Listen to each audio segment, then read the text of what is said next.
सेवा recording studio Mirganj. अब न कब बात होई आधी आधी रात में, अब न कब बात होई आधी आधी रात में।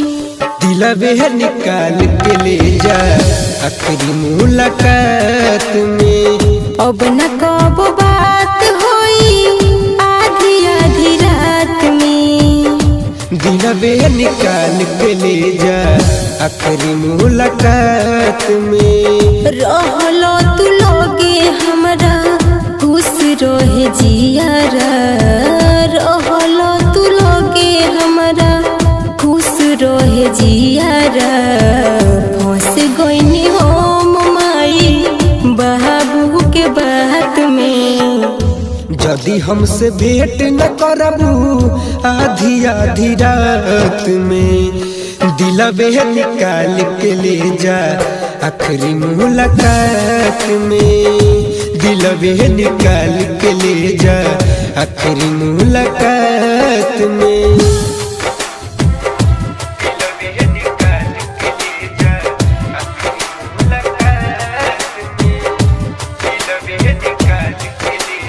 म्यूजिक बाय भोलू बाबू।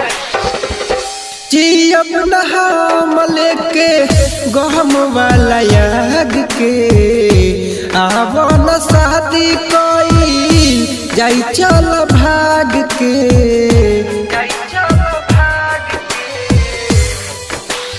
हो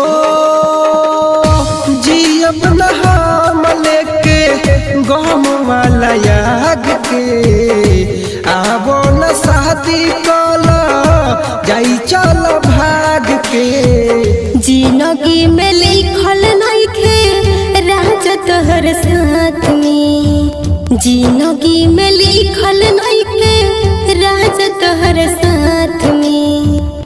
दिलवे निकाल के ले जा आखिरी मुलाकात में, अब न कब बात होई आधी आधी रात में।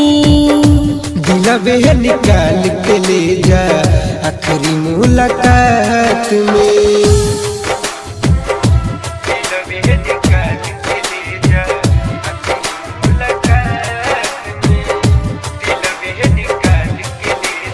म्यूजिक बाय भोलू बाबू। अखिया से रोकत नइखे एक पल के नीर हो, बीनित बिहारी जानी देखी तू फिर हो।